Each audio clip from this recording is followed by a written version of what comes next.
കോഴിക്കോട് ജില്ലയിലെ മലയോര തീരദേശ മേഖലകളിലും ശക്തമായ മഴയാണ് തുടരുന്നത്. ഓറഞ്ച് അലർട്ട് നിലനിൽക്കുന്ന ഒരു സാഹചര്യത്തിലും ജില്ലയിലെ പ്രൊഫഷണൽ കോളേജുകൾ ഒഴികെയുള്ള മുഴുവൻ വിദ്യാഭ്യാസ സ്ഥാപനങ്ങൾക്കും ഇന്ന് അവധി പ്രഖ്യാപിച്ചിട്ടുണ്ട്. അംഗനവാടികൾ, മദ്രസകൾ, ട്യൂഷൻ സെന്ററുകൾ എന്നിവയ്ക്കും അവധി ബാധകമാണ്. നേരത്തെ നിശ്ചയിച്ച പരീക്ഷകൾ, ഓൺലൈൻ ക്ലാസുകൾ എന്നിവയ്ക്ക് അവധി ബാധകമല്ല.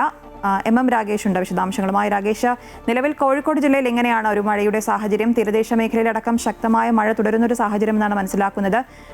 ശക്തമായ മഴയ്ക്കുള്ള മുന്നറിയിപ്പും ജില്ലയിൽ നൽകിയിട്ടുണ്ടല്ലോ.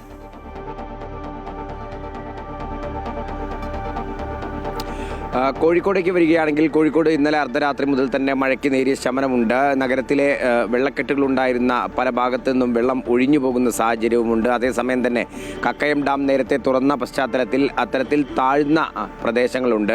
ആ താഴ്ന്ന പ്രദേശങ്ങളിലെ വെള്ളക്കെട്ട് കൂടെ മാറുകയാണെങ്കിലാണ് സ്ഥിതി ആശ്വാസകരമാവുക. നിലവിൽ ജില്ലയിൽ ദുരിതാശ്വാസ ക്യാമ്പുകളിൽ കഴിയുന്നവരുടെ എണ്ണം 808 18 ക്യാമ്പുകളാണ് നിലവിലുള്ളത്. 327 കുടുംബങ്ങളിലെ 316 പുരുഷന്മാരും 363 സ്ത്രീകളും 129 കുട്ടികളുമാണ് മൊത്തത്തിൽ ക്യാമ്പുകളിൽ കഴിയുന്നത്. ഏറ്റവും കൂടുതൽ പേർ ക്യാമ്പിൽ കഴിയുന്നത് കോഴിക്കോട് താലൂക്കിലാണ്. ഇവിടെ 11 ക്യാമ്പുകളിലായി 250 കുടുംബങ്ങളിലെ 635 പേരാണുള്ളത്. താമരശ്ശേരി താലൂക്കിലെ 3 ക്യാമ്പുകളിലായി 82 പേരും, വടകര താലൂക്കിലെ 2 ക്യാമ്പുകളിലായി 82 പേരും, കൊയിലാണ്ടി താലൂക്കിലെ 2 ക്യാമ്പുകളിലായി 9 പേരും കഴിയുന്നുണ്ട്.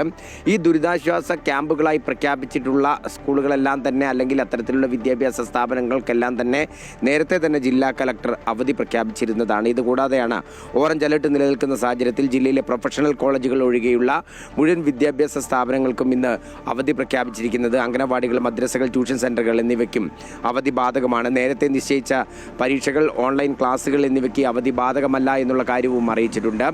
നിലവിൽ കിഴക്കൻ മലയോര മേഖല, പ്രത്യേകിച്ച് ഈ സമയത്ത് റാഫ്റ്റിംഗ് ഉൾപ്പെടെയുള്ള മലബാറിൻ്റെ ടൂറിസം ഭൂപടത്തിൽ അടയാളപ്പെടുത്താനാവുന്ന മലബാർ റിവർ ഫെസ്റ്റ് നടക്കുന്ന സമയം കൂടെയായിരുന്നു. ഇത്തരത്തിലുള്ള കാര്യങ്ങൾക്കെല്ലാം തന്നെ അവധി നൽകിയിട്ടുണ്ട്. ഒപ്പം തന്നെ ഈ മേഖലകളിലേക്കുള്ള വിനോദസഞ്ചാരം ഉൾപ്പെടെയുള്ളവയ്ക്കും നിയന്ത്രണമുണ്ട്. ഒപ്പം തന്നെ താമരശ്ശേരി ഉൾപ്പെടെയുള്ള, വയനാട് ഉൾപ്പെടെയുള്ള മേഖലകളിലേക്ക്, ഇത്തരം മേഖലകളിലേക്ക്, ഹൈറേഞ്ചിലേക്ക് ആളുകളോട് പോകരുത് എന്നുള്ള നിർദ്ദേശവും ജില്ലാ ഭരണകൂടം നൽകിയിട്ടുണ്ട്.